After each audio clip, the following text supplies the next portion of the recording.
gracias, Padre Celestial, Espíritu Santo, Señor Jesucristo, porque tú nos estás dando esta oportunidad aquí en este tiempo, ahora, para que nosotros podamos comprender un poquito más acerca de esas cosas que tú tienes para nosotros. Que cada uno de nosotros tenemos claridad en tu visión para nuestra vida, en tu asignación para nosotros. Y entonces nosotros podemos tomar decisiones guiadas por la visión.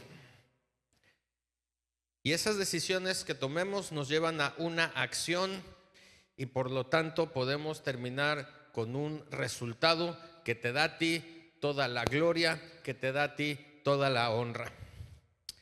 Así es, Señor. Amén y amén. Bueno, hoy les voy a compartir acerca de este tema que se llama hueso de mis huesos. Dile al que está al lado, hueso de mis huesos. Y yo creo que todos ya hemos escuchado esta frase anteriormente, ¿sí? ¿Sí se acuerdan de qué pasaje es?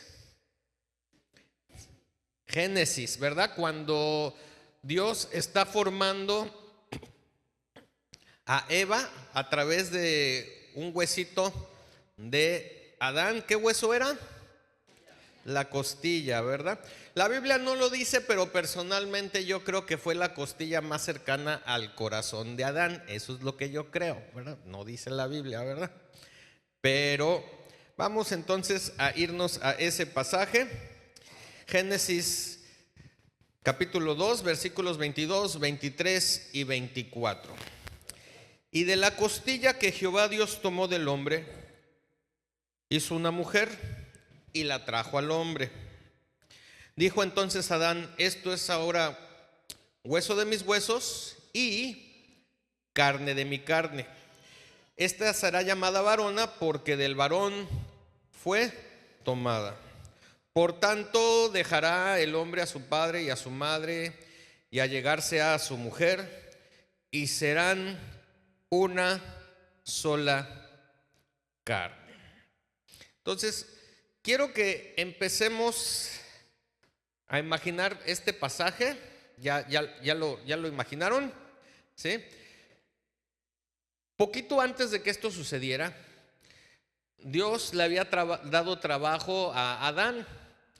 Y el trabajo básicamente era: vas a nombrar a todos los animalitos aquí en este planeta Tierra, ¿sí? Y dijo: tú te llamas león, tú te llamas burro, tú te llamas serpiente, o lo que sea que haya sido. Pero en realidad va más allá de simplemente darle un nombre a un animal. Lo que estaba haciendo Adán en ese punto es que le estaba dictaminando las características de esos animales. Y por eso dice la Biblia que ese es su nombre hasta el día de hoy. Y sabemos que si queremos decir león en español y luego lo queremos decir en inglés, ¿cómo se dice león en inglés? Lion. Si queremos decir burro en español, ¿cómo se dice en inglés? Donkey. Nada que ver, ¿sí? Entonces no son sus nombres que utilizamos hasta el día de hoy, pero siguen siendo sus características. Y eso era lo que estaba haciendo Adán. Pero también la Biblia dice que a pesar de que nombró a todos los animales, no se encontró ¿qué? Ayuda idónea para Adán, ¿sí? Entonces necesitaba Adán tener ayuda idónea. Y entonces Dios dice: ¿sabes qué, Adán? Te vas a dormir y mientras estés dormido voy a sacar un hueso, una costilla, y de ahí voy a formar a Eva. Entonces esto fue lo que sucedió. Ahí ya se me acaba de apagar el monitor. Ahí está, listo. Entonces se forma Eva. Y en muchas bodas que he oficiado y en muchos lugares en donde he estado, ¿sí?, hablan acerca de este pasaje como la unión matrimonial, ¿sí? El día que Dios formó a Eva, Él tomó un hueso de Adán, pero es sombra y figura de la formación de la iglesia. Sí, Adán dice: es ahora hueso de mis huesos y carne de mi carne. Y termina diciendo, y serán una sola carne. Aquí están las tres preguntas que les voy a hacer a las mesas, pero no quiero que me las contesten ahorita, ¿sí? Se las voy a dictar para que las empiecen a pensar, para que las empiecen a masticar, pero no me las contesten ahorita, ¿ok? ¿Sí? La primera pregunta es: ¿por qué hay una mención de dos elementos, huesos y carnes? Para que la piensen. La segunda pregunta es: ¿por qué la mención de que serán una sola carne si son dos individuos? ¿Sí? O sea, los separó, ya eran una sola carne cuando estaban dentro de la costilla de Adán, ¿no? O sea, ¿por qué lo menciona si ya son dos individuos? Y la tercera: ¿por qué Eva fue hecha del hueso y no del lodo? ¿Sí? Nada le costaba a Dios hacer a Eva también del lodo, así como hizo a Adán. Bueno, ya las tienen para ahí para que las estén pensando y las estén masticando durante todo este tiempo.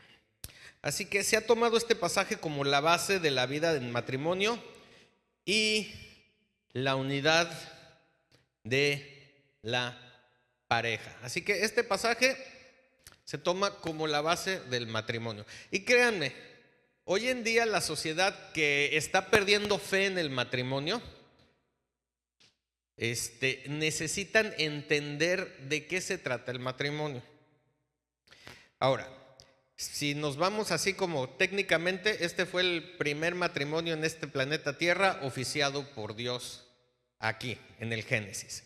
Si nos vamos al último libro de la Biblia, el Apocalipsis, ¿qué tenemos?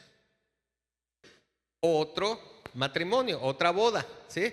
Es Jesús casándose ¿con quién? Con la iglesia. Así que es de lo primerito que hay en la Biblia, es de lo último que hay en las Escrituras. Así de importante es el matrimonio para Dios, porque es la manera en que nosotros podemos experimentar el amor aquí en esta tierra.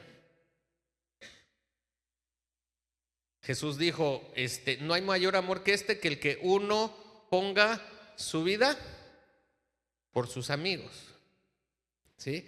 Y entonces, en el matrimonio, pues técnicamente nuestra pareja también tiene que ser nuestro amigo o nuestro aliado o nuestra ayuda. Y dice, no hay mayor amor que que el que uno ponga su vida por sus amigos. Y eso fue lo que hizo Jesús. Él dio su vida por ti, por mí. Les dijo a los apóstoles, ya no los voy a llamar más discípulos, sino los voy a llamar amigos. ¿Sí? Cuando Dios se expresaba de Abraham, ¿sí? Él decía, es mi amigo. Y Abraham podía decir, yo soy amigo de Dios. O sea, Abraham tenía vara alta, ¿verdad? Ok. Entonces, cuando estamos viendo este pasaje, a veces lo empezamos a ver bajo esta óptica de la unión familiar. Sin embargo, vámonos a Efesios capítulo 5, versículo 32. Y dice, grande es este misterio, mas yo digo esto respecto de Cristo y de la iglesia. Grande es este misterio, mas yo digo esto respecto de Cristo y de la iglesia. Así que recordemos, todo lo que está escrito en el Antiguo Testamento es sombra y figura de lo que había de venir. Cuando Dios forma a Eva de la costilla de Adán, ¿qué estamos viendo en realidad? Una sombra y figura de lo que había de venir. A ver, todos digan sombra y figura. Sombra y figura de lo que había de venir, ¿ok? Entonces estamos viendo en ese pasaje una ilustración del nacimiento de qué, si es una sombra y figura. ¿De qué, perdón? De la iglesia. Desde el Génesis, el principio, Dios ya tenía en mente el formar a la iglesia. Y a eso se refiere Pablo cuando está escribiendo en Efesios, ¿sí? De qué grande es este misterio. Sí, porque el versículo anterior dice, y serán una sola carne. Estaba hablando de este pasaje y estaba escribiendo Pablo acerca de este pasaje. Grande es este misterio, mas yo digo esto respecto de Cristo y de la iglesia. Estaba hablando desde un principio, desde el Génesis, estaba ilustrándose la formación de la iglesia. Ok. En Efesios capítulo 5 y capítulo 6, Pablo relata las relaciones en el núcleo del hogar. Hay 6 relaciones. ¿Ok? Recuerden y véanlo bajo la óptica, ¿sí?, de Cristo y de la iglesia. Pero vamos a empezar desde lo práctico y vamos a empezar a irnos hacia lo que tiene que ver con Cristo y la iglesia. Ok, listos para que tengan una pluma y apunten las 6 relaciones, ¿sí?, en el núcleo del hogar. Estas son las 6 categorías. Número 1, casadas. A ver, levanten la mano todas las que están casadas. Ok. Número 2, maridos. Levanten la mano los maridos. Presentes, muy bien. Número 3, hijos. Levanten la mano todos los hijos. Y uno que otro hijo. Ok. Número 4, padres. Levanten la mano los padres. O sea, y a eso me refiero, padres y madres, ¿verdad? Ok. Número 5, pay attention. Siervos. Siervos, ¿sí? Vamos a poner esto porque dicen, no, pues ya no hay esclavos en México, se abolieron en 1800 y cacho, ¿verdad? ¿Sí? Vamos a poner empleados, vamos a decir empleados, ¿ok? Y número 6, amos, empleadores, amos, ¿ok? Entonces tenemos 6 distintas relaciones dentro del núcleo del hogar. Otra vez, casadas, maridos, hijos, padres, siervos y amos. Ok. El versículo 21 del capítulo 5 de Efesios, quiero que presten mucha atención porque a veces se nos olvida este pequeño pasaje, pero de ahí tiene que surgir todo, ¿sí? Dice, someteos unos a otros, ¿en qué? En el temor de Dios. A ver, todos digan, en el temor de Dios. Y aquí está la clave. ¿Por qué? Porque empieza diciendo que todos, al referirse someteos unos a otros en el temor de Dios, todos tenemos que someternos. Y ahora, ¿quiénes son los unos y quiénes son los otros? Ese es el misterio, ¿verdad? Pero dice que todos tenemos que someternos unos a otros, pero ¿en qué y bajo qué? ¿Bajo qué? El temor de Dios. Ahora, Filipenses habla del versículo, todo lo puedo en Cristo que me fortalece. ¿Sí o no? ¿Sí? Y no es de que tú puedes hacer todo lo que tú quieras. ¿Bajo qué contexto está este verso? Que podemos hacer todo lo que necesitamos hacer de acuerdo a la asignación de Dios para nuestras vidas. No es que tú puedas hacer todo lo que se te ocurra, sino tiene que ver todo lo que está asignado para Dios, de parte de Dios para tu vida. Igualmente, sí, el sometimiento. En este versículo empieza y nos empieza dando la clave diciendo, sométanse unos a otros en el temor de Dios. Sométanse unos a otros bajo, ahora sí que el paraguas, ¿sí?, de lo que Dios ha asignado para sus vidas. Y quiero que lo empiecen a ver de esta manera, porque después, ¿sí?, bajo este contexto de temor de Dios, hay que hacer las cosas. Comienza diciendo entonces las casadas. A ver, ¿cuántas casadas hay aquí presentes? Levanten la mano nuevamente. Ok, excelente. You ready? ¿Listas? No quieren decir nada, ¿verdad? Dicen, híjole. Ok, bueno, esta es para los maridos. Esta es la pregunta para los maridos. Ok, maridos, sonrían por favor. Llegó su hora. Ok, maridos, díganme 2 obligaciones que tienen las casadas para con su marido. A ver, maridos, sin miedo. ¿Qué tienen? Que amarnos y qué más? Y respetarnos. ¿Ok?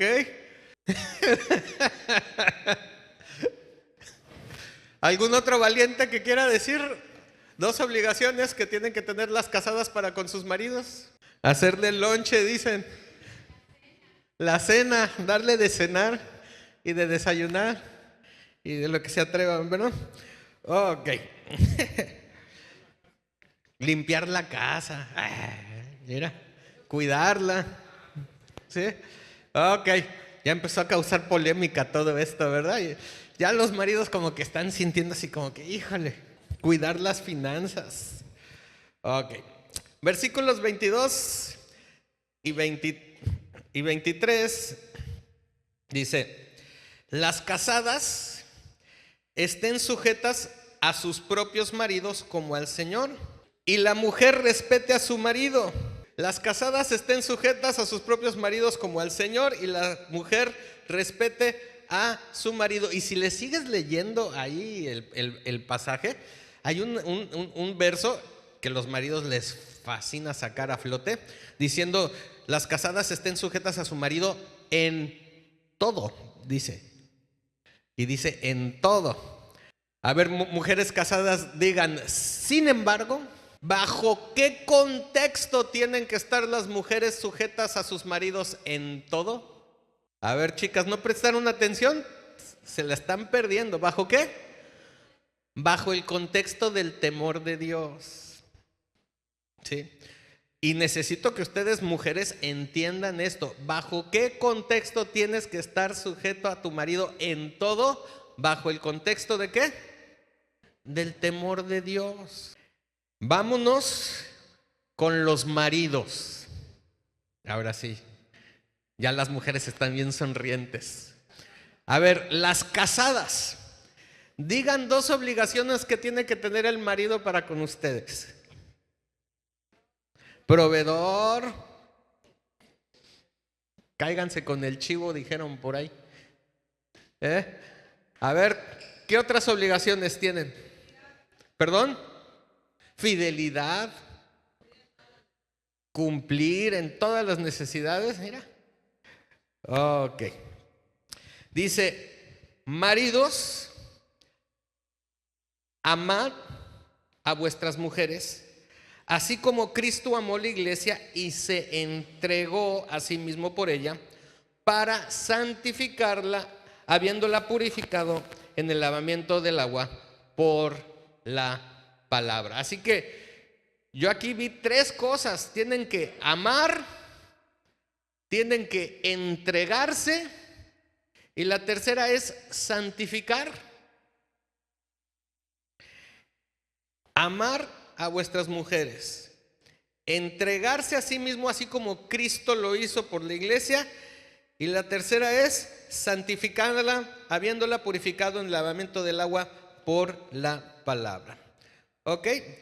Amar va más allá de un sentimiento. Dile que está al lado. Amar es más que un sentimiento. ¿Sí? Amar es una decisión. ¿Sí? La indecisión de entregar, la decisión de permitir que forme parte de. Cuando Dios creó a Adán y a Eva, ¿sí? Y el contexto de la ayuda idónea ¿sí? No es que la ayuda idónea hace todo lo que el jefe no quiere hacer, porque a veces pensamos en ayuda idónea como un chalán o un ayudante, ¿sí? Pues es que eres mi ayuda idónea y tienes que ayudarme en todo lo que yo no quiero hacer. No, el contexto significa aliado. Aliado. Y cuando estamos hablando de un aliado es que se tienen que poner de acuerdo en un objetivo y cómo lo van a alcanzar. Y tú haces esto y yo hago aquello. O yo hago esto otro mientras tú haces esto otro para poder alcanzar el objetivo. En Eclesiastés dice que dos tienen mejor paga que uno por su trabajo, ¿sí?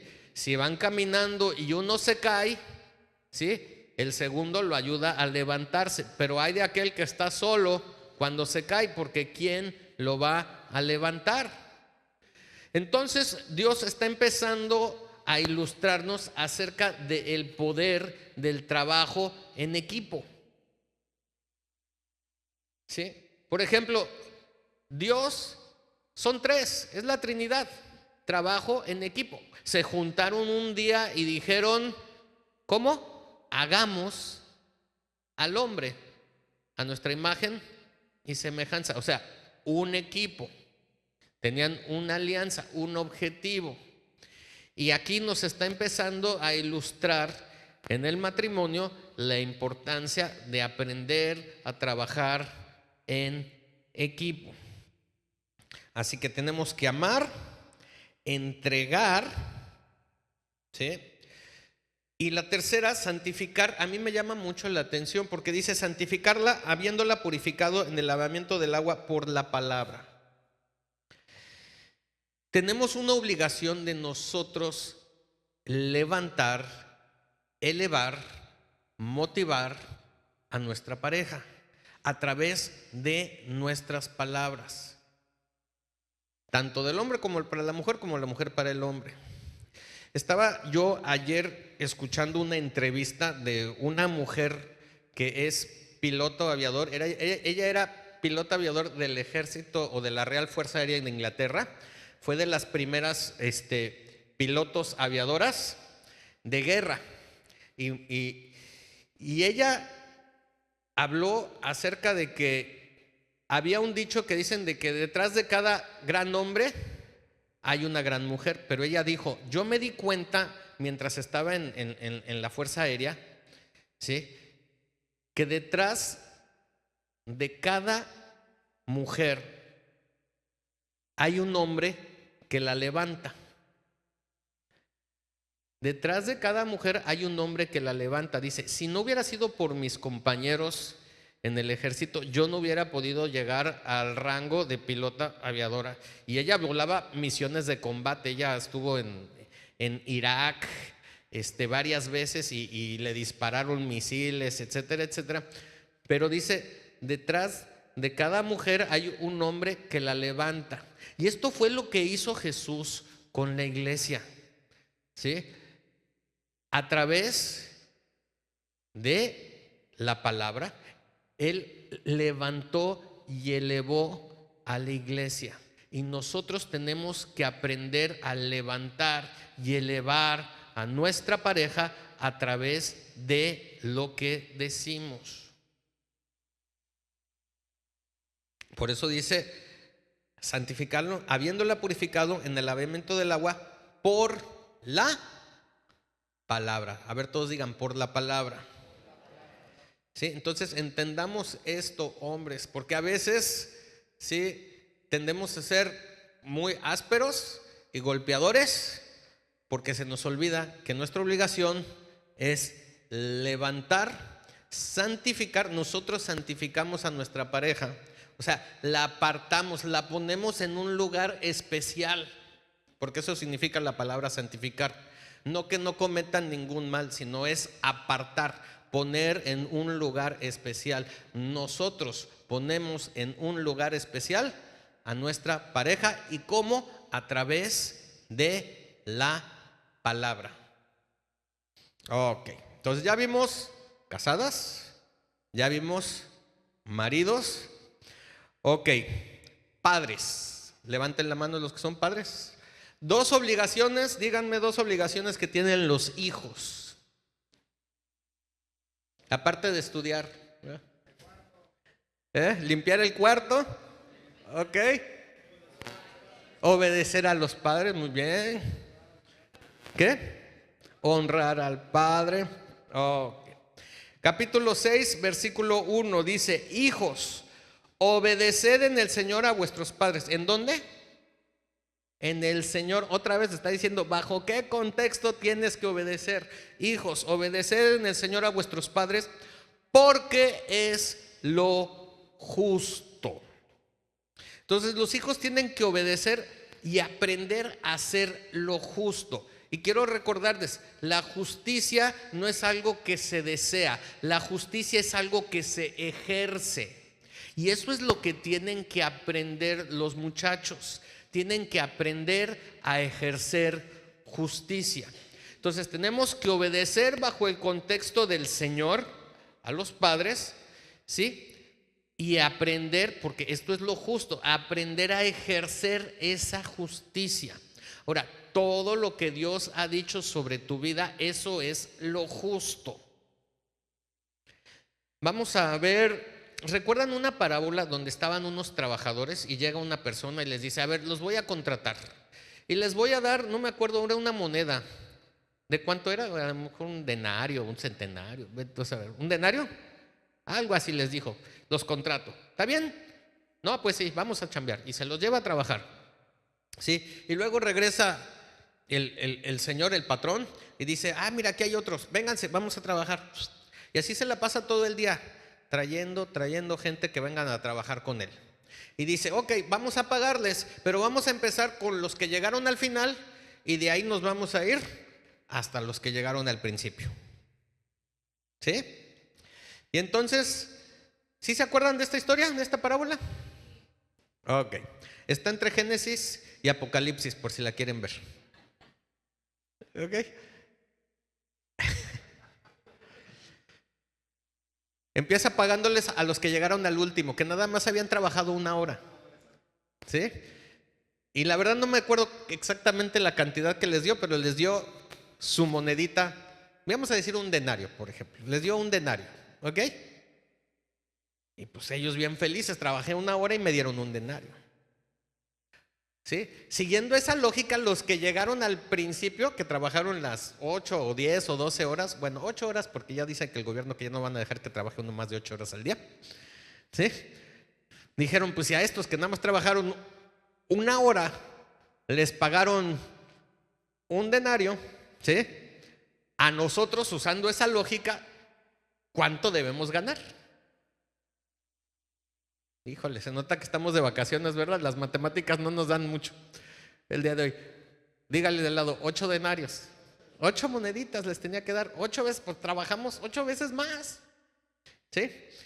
Y llegaron los de al final y estaban bien felices y que les están dando una moneda. Qué bueno que no existían los sindicatos en ese entonces.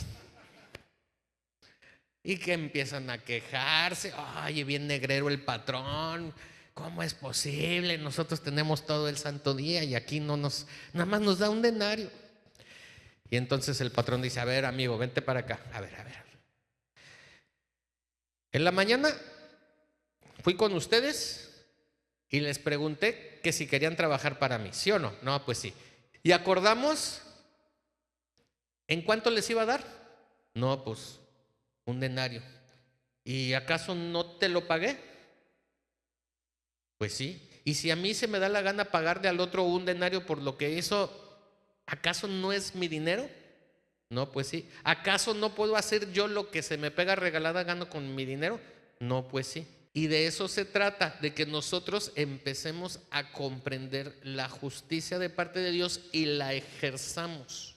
Que comprendamos la justicia de parte de Dios y lo ejerzamos. Y eso es lo que hay que enseñarle como padres a los hijos, que tienen que obedecer bajo el contexto del Señor, tienen que obedecer bajo el contexto de lo que Dios ha hablado sobre sus vidas, pero también no nada más obedecer, tienen que aprender a ejercer lo que es justo. Y lo que es justo es lo que Dios les ha entregado. Tú eres la justicia de Dios.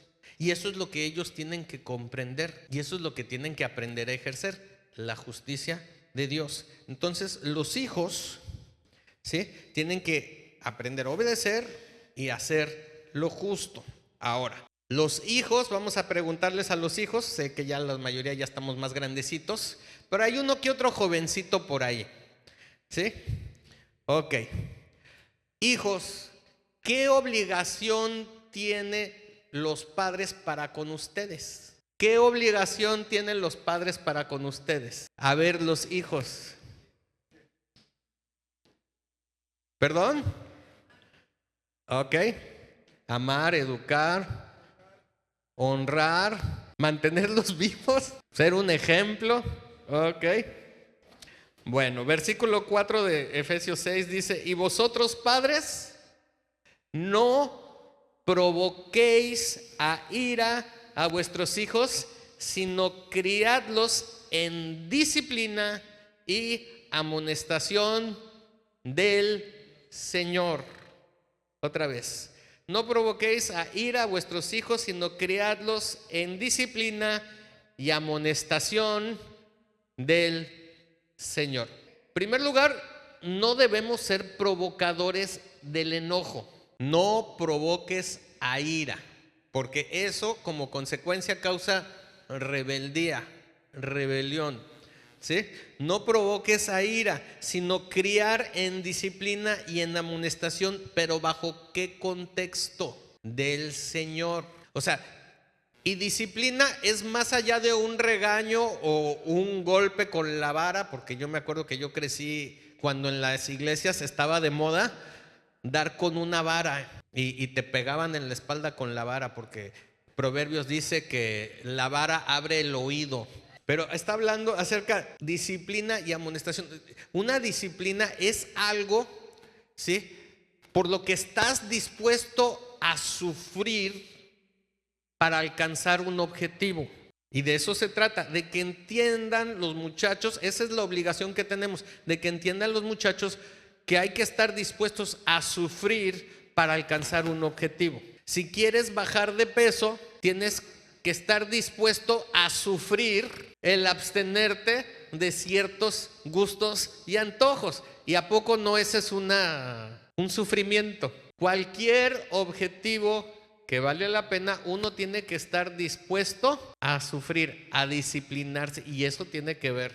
Entonces, ¿sí?, no debemos provocar a ira, al enojo, sino debemos tener la estrategia para que los muchachos comprendan y estén dispuestos a sufrir por alcanzar el objetivo impuesto de parte de Dios para sus vidas. Cuando un muchacho, un joven entiende esto, marca la diferencia. Su vida es una vida de éxito tras éxito, porque no busca la gratificación inmediata.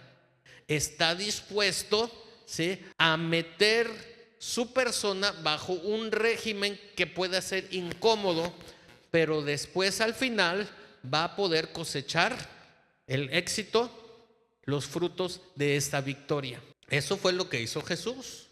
Él estuvo dispuesto a venir aquí a este planeta Tierra, y dice la Biblia que fue en este planeta Tierra donde Jesús aprendió algo. ¿Alguien sabe qué fue lo que aprendió Jesús en este planeta Tierra? Aparte de hacer sillas como carpintero, dice que aprendió la obediencia. Aprendió la obediencia, ¿sí? Porque allá en el cielo, pues todos hacían lo que él decía. Aquí en la tierra aprendió la obediencia. Cuando tenía 12 años y que se va al templo, 3 días después llega José, llega María y le dicen: ay, Jesús, ¿dónde habías estado? ¿No ves que te hemos estado preocupados, te hemos estado buscando? ¿Sí? Y Jesús le responde: pues ¿no ves que tengo que estar en los negocios de mi padre? ¿Qué le dijeron José y María? ¿Cuál negocios de tu padre, ni que 8 cuartos? Véngase para acá, muchacho. ¿Sí? Y dice que fue sujeto, ¿sí?, hasta la edad apropiada. ¿Y hasta qué edad? hasta los 30 años, o sea que se aventó ¿cuántos años? Si tenía 12 y hasta los 30 años, las matemáticas definitivamente no andan muy bien el día de hoy. 18 años se aventó, 18 años se aventó sujeto, ¿sí? Porque eso fue lo que estaba aprendiendo, la obediencia, bajo el contexto de la enseñanza del Señor. Y eso era lo que quería aprender y estuvo dispuesto a aventarse 30 años bajo la disciplina de sus padres terrenales. Bueno, ya vimos casadas, ya vimos maridos, ya vimos hijos, ya vimos padres. Ahora, ¿quiénes siguen? Siervos, vamos a decir los empleados, ¿ok?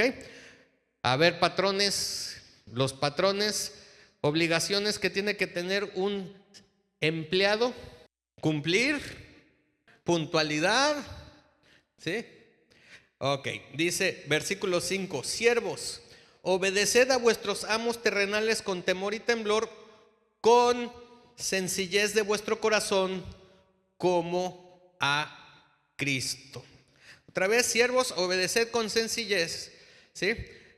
Tenemos que aprender a obedecer, pero con sencillez. O sea, no compliques las cosas. Dile que está al lado, no compliques las cosas. O sea, ¿para qué quieres hacer bolas el engrudo? Si te ha tocado decirle a alguien que haga algo y te empiezan a decir ¿y por qué? Y que acá y en serio empiezan a hacer, y tú te la pasas pensando así como, ¿por qué le dije?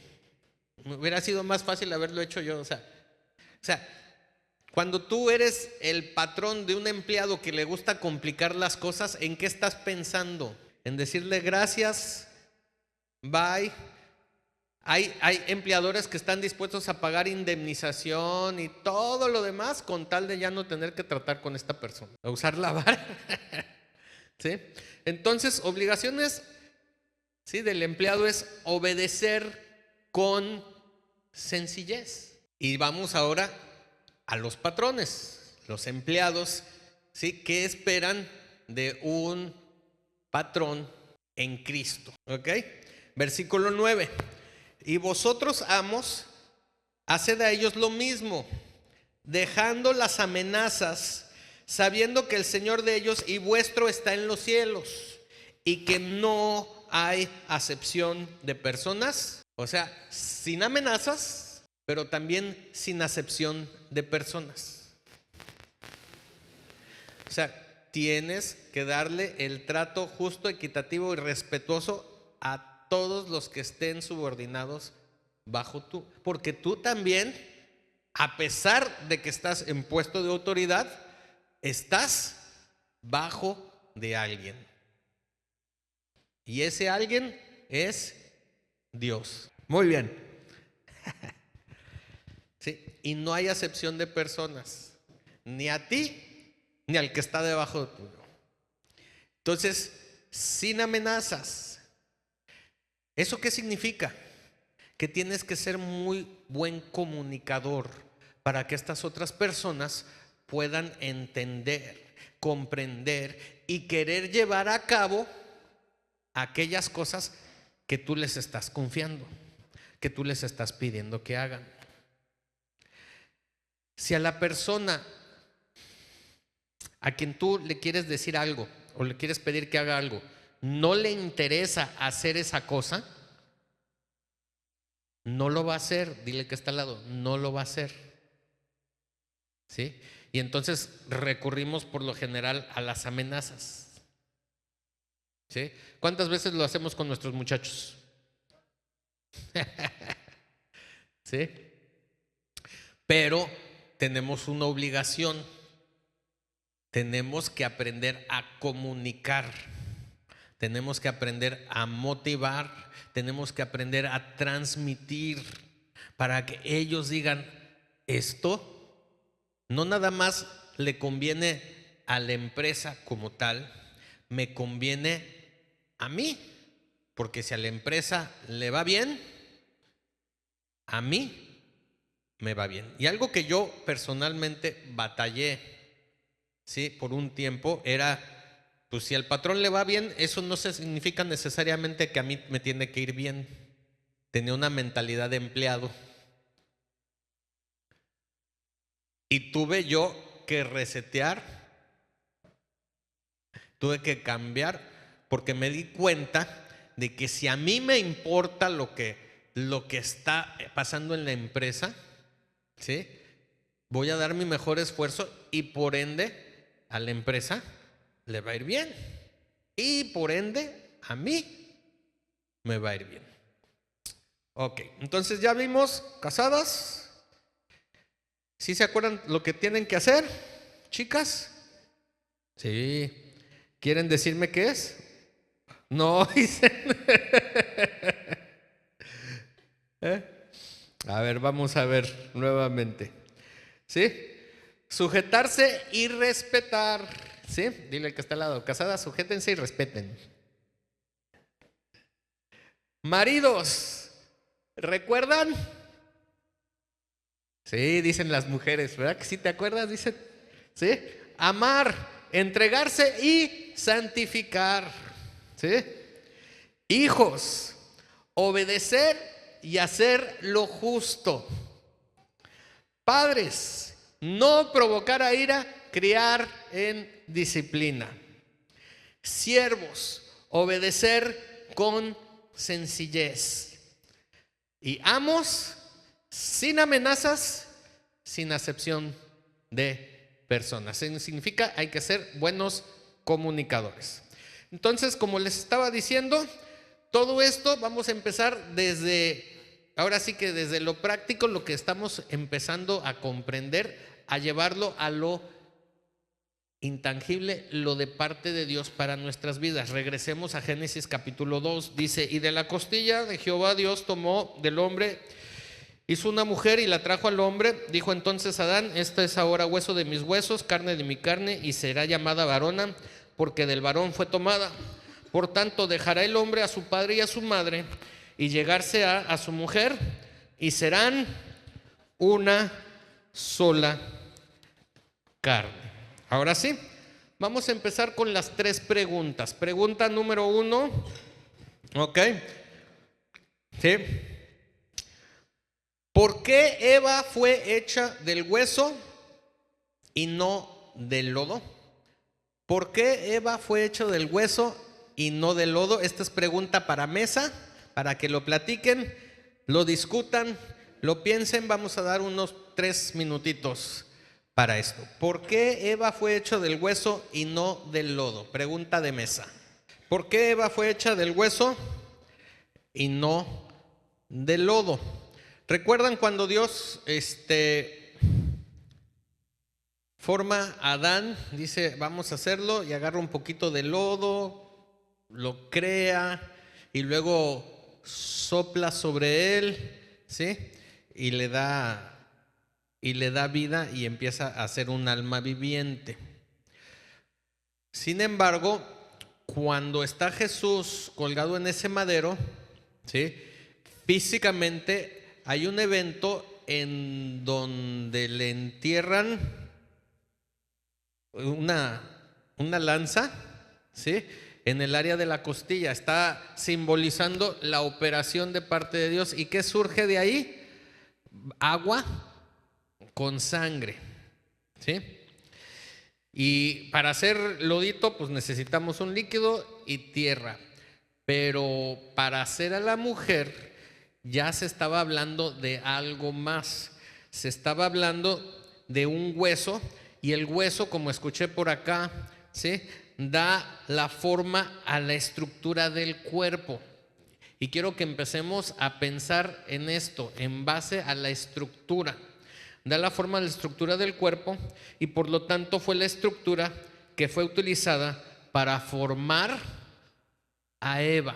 Ya había algo estructurado, y la iglesia sí tiene que tener una estructura, y el hueso es lo que da la estructura de tu cuerpo, ¿sí? Ok. Pregunta número 2. Pregunta número 2 para que la platiquen. Porque hay una mención de 2 elementos: hueso y carne. ¿Por qué hay una mención en este pasaje de dos elementos? ¿Sí? Adán dice, ahora este es hueso de mis huesos y ¿qué? Carne de mi carne. ¿Por qué hace Adán esta mención de estos dos elementos?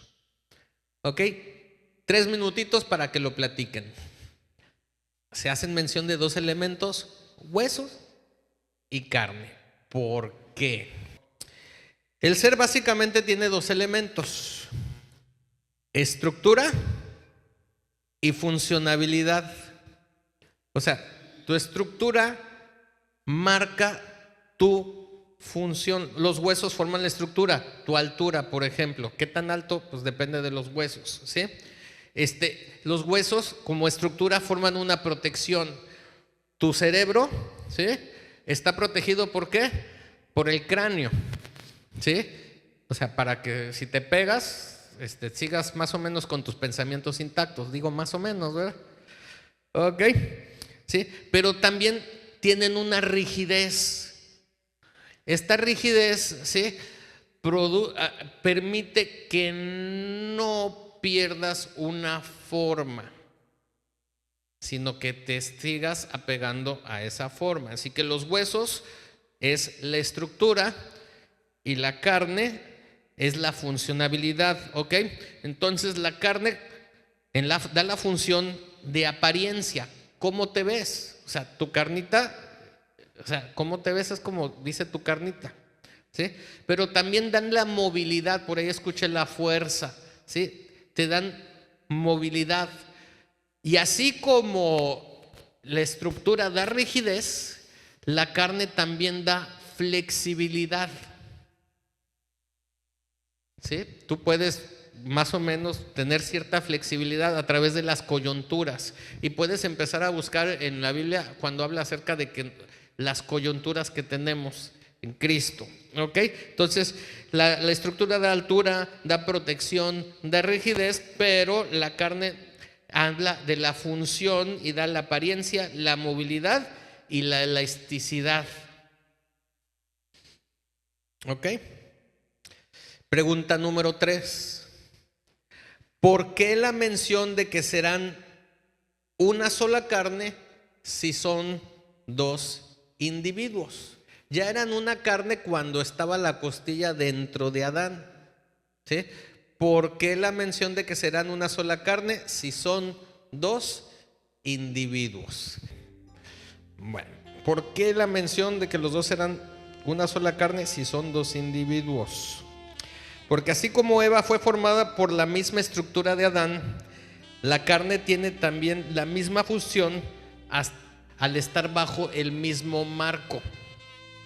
O sea, y piénsenlo así, porque está hablando acerca de Cristo y la iglesia. Recuerden que es sombra y figura.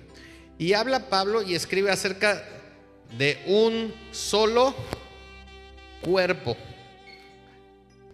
Y que en la cabeza de este cuerpo es ¿quién? Es Jesucristo.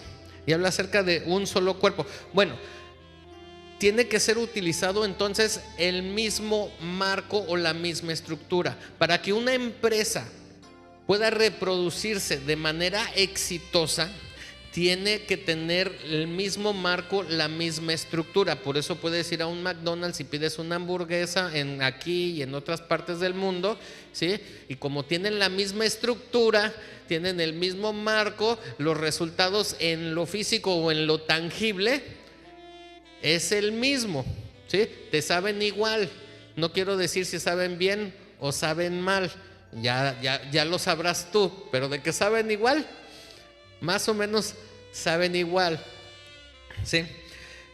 Así que la estructura que da la forma habla acerca de que es la misma y ese fue lo mismo que se usó.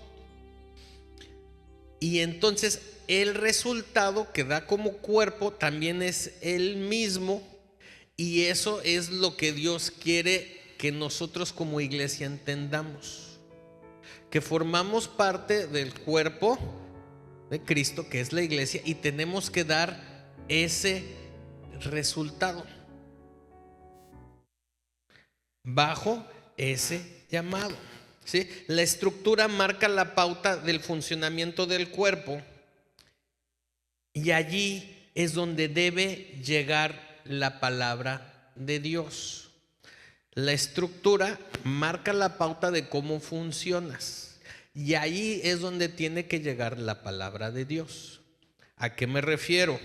Hebreos 4:12 dice, porque la palabra de Dios es ¿qué? Viva y eficaz y más penetrante que toda espada de dos filos y que alcanza hasta partir el alma y aún el espíritu y las coyunturas y tuétanos y discierne los pensamientos y las intenciones del corazón. Todos juntos, si lo pueden poner otra vez por favor, el versículo completo en la pantalla y todos juntos a la cuenta de 3, 1, 2, 3. Porque la palabra de Dios es viva y eficaz y más penetrante que toda espada de dos filos y que alcanza hasta partir el alma y aún el espíritu y las coyunturas y tuétanos y discierne los pensamientos y las intenciones del corazón.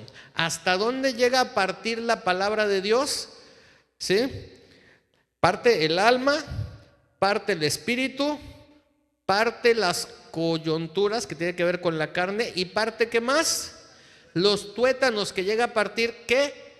El hueso, y discierne los pensamientos y las intenciones del corazón. Así que empieza aquí el escritor a decir que la palabra de Dios, que es sumamente penetrante, más que cualquier espada de dos filos, ¿sí? Primero, ¿sí? Alcanza a partir el alma. Y el alma está compuesto por emociones, por sentimientos, por voluntad. Y esto lo parte. O sea, más allá de cómo me siento, qué pienso, qué digo, cómo creer, la palabra de Dios parte esto. ¿Sí? Pero llega todavía más profundo.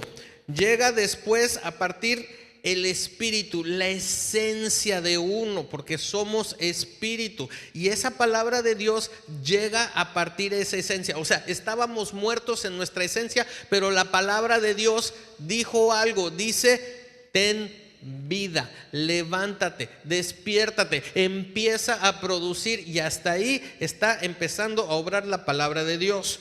Pero continúa diciendo, ¿sí?, que llega al cuerpo, entonces a todo el ser, y tiene que ver con las coyunturas y con los huesos y los tuétanos. Hasta ahí llega, ¿sí? Y entonces cuando llega a todo eso, dice que la palabra de Dios discierne los pensamientos y las intenciones del corazón. La palabra de Dios quiere que tú empieces a discernir pensamientos y las intenciones del corazón. ¿Y esto qué significa? Que la palabra de Dios quiere implantar en tu vida una clara visión de lo que Él ha hablado acerca de tu vida, de lo que Él te ha asignado. Y hasta ahí quiere llegar la palabra de Dios. Quiere decir, esto se trata para que tengas una visión. Esta visión clara de la asignación te lleva a tomar una decisión. Las decisiones, cuando tú las tomas basadas en emociones, son malas. Dile que está al lado, son muy malas.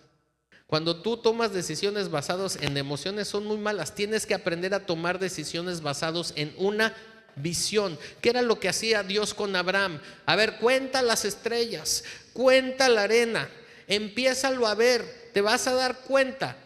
Y empieza a tomar decisiones basadas en una visión. Las decisiones que tomamos entonces nos llevan a llevar a cabo una acción. ¿Cómo reaccionas? ¿Cómo actúas? ¿Qué vas a hacer? Te estás ahora sí que preparando qué acciones, y eso es porque tomamos decisiones. Y una acción llevada a cabo como resultado, ahora sí que la palabra es un resultado, produce un resultado. Y si tú te preguntas, ¿por qué tengo los resultados que tengo los resultados? Es qué acciones estás tomando, qué decisiones estás tomando y basado en qué. si en una visión de parte de Dios, o en emociones, en sentimientos, o en lo que tú crees que es lo correcto. Ahí tiene que llegar la palabra de Dios, permitirle que penetre, que llegue a lo más profundo, ¿sí? Que parte el alma, que parta el espíritu, que parta el cuerpo hasta los tuétanos. Ahí tomamos una visión clara, tomamos una decisión, tomamos una acción y por lo tanto tenemos un resultado. Nuevamente, nuestros huesos son la estructura de nuestro cuerpo. La iglesia está basada en la estructura de Cristo como piedra angular. Él es nuestra estructura. Pregunta rápida: ¿cómo cuido mis huesos?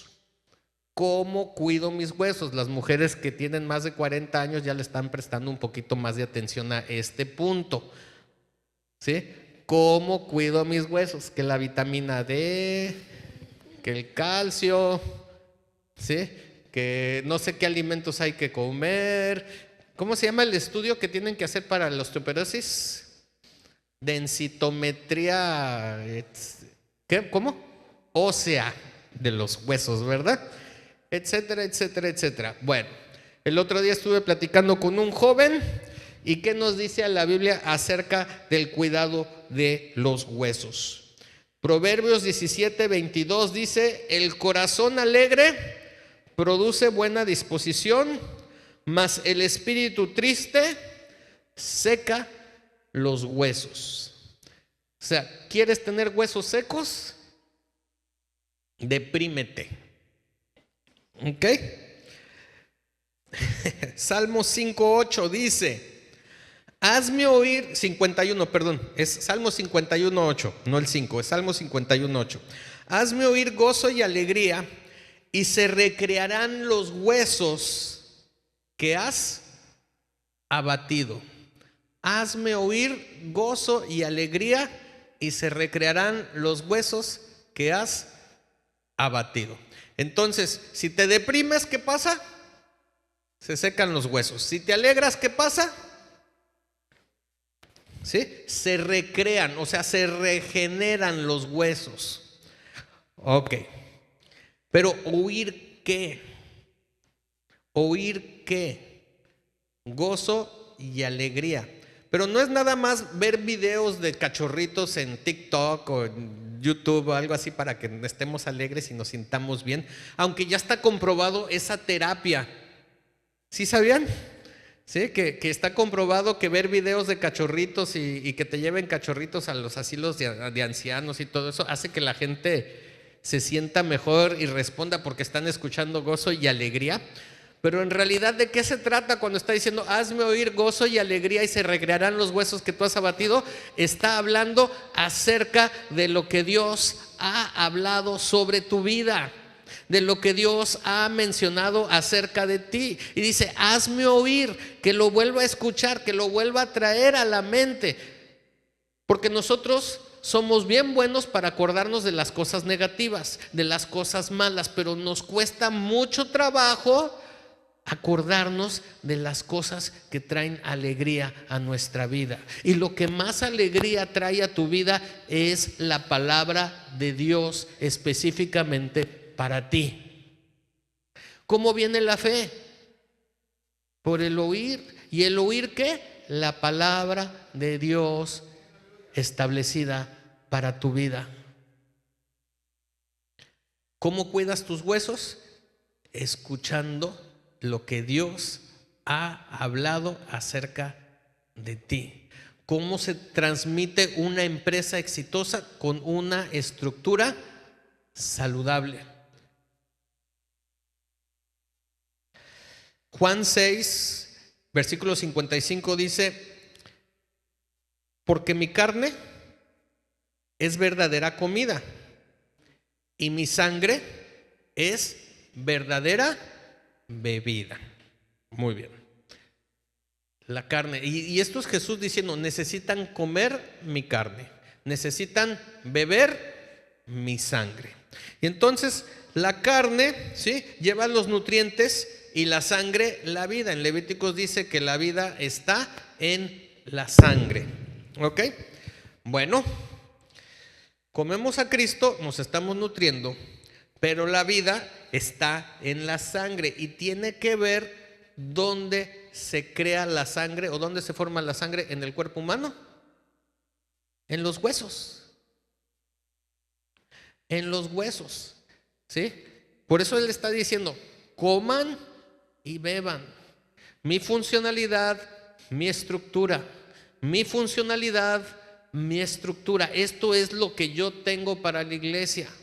Y este año, que apenas estamos empezando a reunirnos, debemos enterarnos y darnos cuenta, ¿sí?, de que tenemos que, ahora sí que, ver su estructura y su funcionalidad y aplicarla a nuestras vidas.